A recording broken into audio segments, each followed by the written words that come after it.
So, today it was Prime Minister's questions, and Keir was grilled over various subjects, and as usual has nothing to say, and if he does, it's always a lie. Starmer was questioned on Tulip Siddiq that resigned amid a corruption probe, his horrible deal with Mauritius, and then the budget that is currently crippling the country. In today's video, we will watch and react, all whilst going over all of the latest news from across the country. But first, hit the like button and subscribe to the channel and join our fast-growing community. Just a quick one to say we do have new One Keir t-shirts available on our website. Go to britishstand.com or check the link in the description. So have a watch of this. Retail consortium says 2/3 of businesses will have to raise prices to cope with his tax hike. His Chancellor ignored all the warnings and ploughed ahead with an unprecedented borrowing spree, leaving all of us more vulnerable. Now we have businesses saying they will raise prices to cover his jobs tax. We have an energy policy that will drive up bills, and all the while we are spending more day to day on debt interest than we do on schools and universities. The Prime Minister refused to repeat his Chancellor's promise that she wouldn't come back for more. Will he now rule out any new tax rises this year? Prime Minister. Mr. Speaker, we took the right and difficult decisions at the budget. Decisions that they did not have the courage to take, which left us in the mess in the first place. When it comes to tax, she knows very well the limits of what I can say from this dispatch box, but we have an ironclad commitment to our fiscal rules. We can't just tax our way out of the problems that they left us, which is why we put in place tough.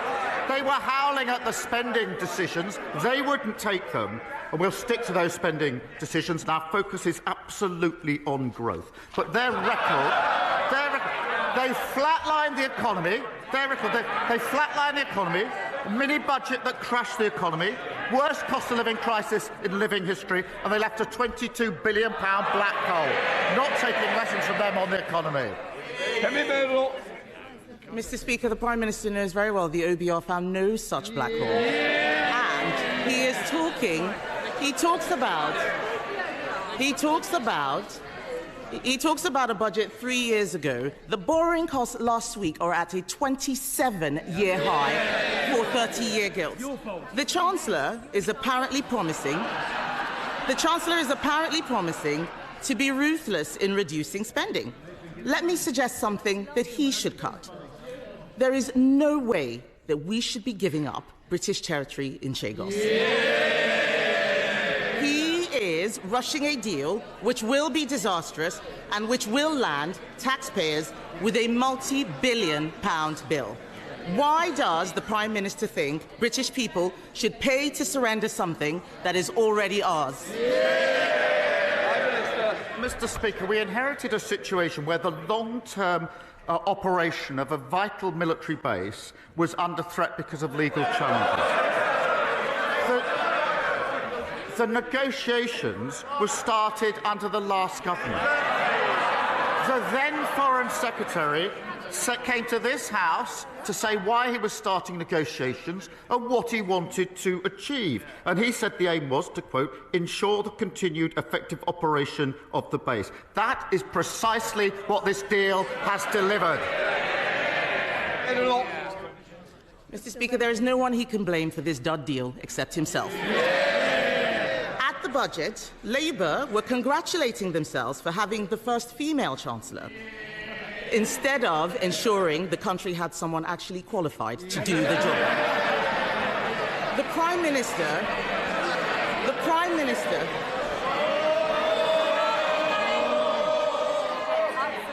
I want to hear...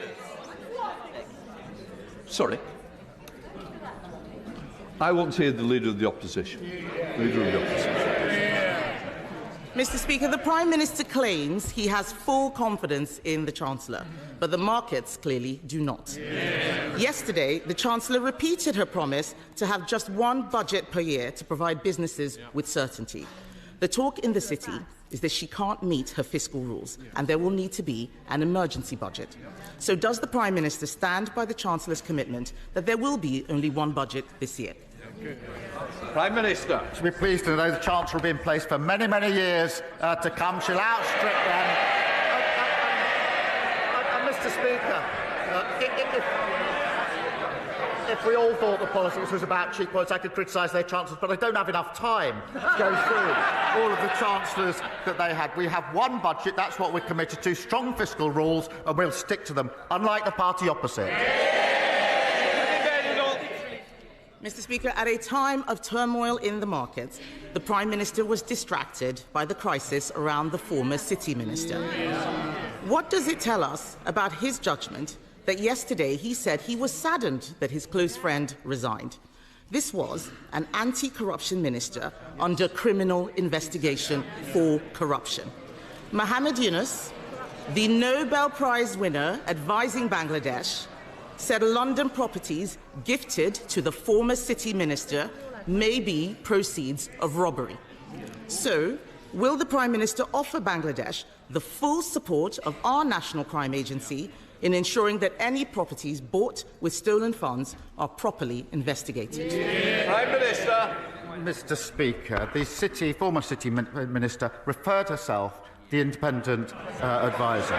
He found, as she well knows, there was no breach of the code. He knows that he found there was no wrongdoing, and the former minister fully cooperated. She referred herself a week ago Monday. I got the report yesterday, and she resigned yesterday afternoon. Compare that with the Shadow Foreign Secretary, who breached the ministerial code. Her predecessor, Bartu, ignored it. It was the adviser that then had to resign because he wasn't taken seriously, and she's now serving the leader of the opposition. What a contrast. Thank God the British public chucked them out. Mr. Speaker, he did not answer the question about the National Crime Agency. No answer to investigating dodgy Labour ministers, just as last week he didn't want an inquiry that might expose dodgy Labour councils. The Prime Minister knowingly appointed a convicted fraudster as his Transport Secretary. The anti-corruption minister he had full confidence in only days ago resigned yesterday in disgrace. He is negotiating a secret deal to surrender British territory, and taxpayers in this country will pay for the humiliation. Now it turns out his government may write a cheque to compensate Jerry Adams. This is shameful. We left him the fastest growing economy in the G7. In just 6 months, under his leadership, it's been taxes up, borrowing up, mortgage rates up, and that's not all.